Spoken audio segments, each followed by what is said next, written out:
حضرت عمر فاروق نے داخل ہو کر دکھایا کہ جس وقت بیت المقدس کو فتح کیا حضرت عمر رضی اللہ تعالیٰ عنہ نے، اب بیت المقدس فتح ہوا، اپنے فوجی وہاں بٹھا دیے، اور جتنے وہاں پر یہودی اور عیسائی رہتے تھے ان سے معاہدہ ہوا کہ ہم تمہاری جان اور مال کی حفاظت کریں گے، لیکن آپ نے ہمیں ٹیکس ادا کرنا ہے۔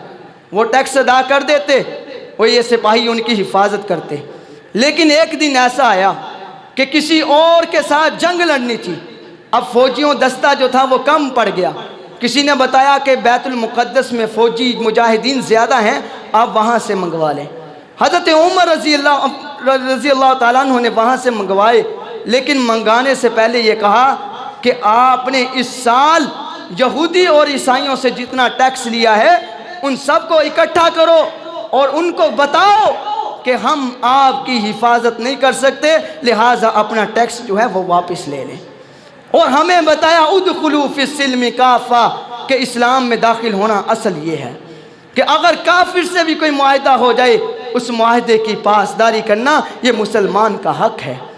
المسلم من سلم المسلمون من لسانہ و یدہ، اللہ کا قرآن، اللہ کے نبی نے فرمایا مسلمان وہ ہے جس کی زبان اور جس کے ہاتھ سے دوسرا مسلمان محفوظ رہے۔ آج ہمارے ہاتھوں سے کون محفوظ ہے؟ ہمارے ہمسائے محفوظ نہیں ہیں، ہماری زبانوں سے کون محفوظ ہے؟ جناب ہمارا معاشرہ ہم سے محفوظ نہیں ہے۔ رسول اللہ صلی اللہ علیہ وسلم کا فرمان ہے، صحابہ اکرام کو بتایا کہ حقیقی مفلس کون ہے؟ صحابہ نے کہا یا رسول اللہ حقیقی مفلس غریب وہی ہو سکتا ہے جس کے پاس پیسہ نہیں، جس کے پاس روپیہ نہیں ہے۔ اللہ کے نبی نے فرمایا نہیں، حقیقی مفلس یہ نہیں، حقیقی مفلس وہ ہے جو قیامت کے دن اللہ کے سامنے آئے گا، اللہ کی بارگاہ میں کھڑا ہوگا، جناب ہر طرف اس کے نیکیاں نیکیاں ہوگی، کہیں نماز، کہیں روزہ، کہیں زکوٰۃ، کہیں حج، جناب سب وہ لے کر اللہ کے دربار میں حاضر ہوگا۔ لیکن دوسرے طرف وہ لوگ ہوں گے جن کی انہوں نے دل آزاری کی ہوگی، جن کو تکلیف پہنچائی ہوگی، جن کو مصیبت پہنچائی ہوگی۔ اللہ کے نبی نے فرمایا کہ نمازیں ہوگی، زکوٰۃ ہوگی، روزہ ہوگا، حج ہوگا، دوسری طرف لوگوں کی تکلیفیں ہوگی، سارے لوگ اللہ کے سامنے کھڑے ہوں گے، اے اللہ اس نے میرے فلاں جگہ پہ گالی دی تھی، فلاں جگہ پہ مجھے دھوکہ دیا تھا، اللہ فلاں جگہ پہ میرے دل کو تکلیف پہنچائی تھی۔ اللہ فرماتے ہیں کہ اللہ تعالیٰ جو ہے روزے کو اٹھائیں گے، فلاں بندے کو دے دیں گے، اس کی نمازیں اٹھائیں گے، فلاں بندے کو دے دیں گے، زکوٰۃ کا عمل اٹھائیں گے، فلاں بندے کو دے دیں گے، حج کی نیکیاں اٹھائیں گے، فلاں بندے کو دے دیں گے۔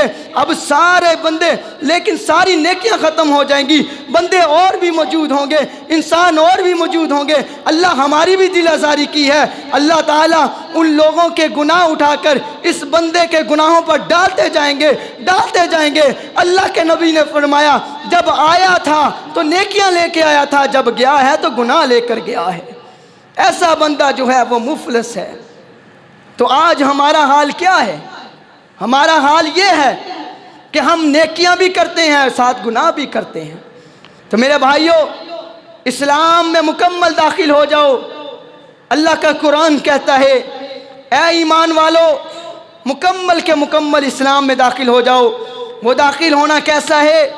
وہ عقائد کے اعتبار سے بھی اسلام میں داخل ہونا ہے، عبادات کے لحاظ سے داخل ہونا ہے، معاملات کے لحاظ سے داخل ہونا ہے، معاشرت کے لحاظ سے داخل ہونا ہے، اور اخلاق کے لحاظ سے اسلام میں داخل ہونا ہے۔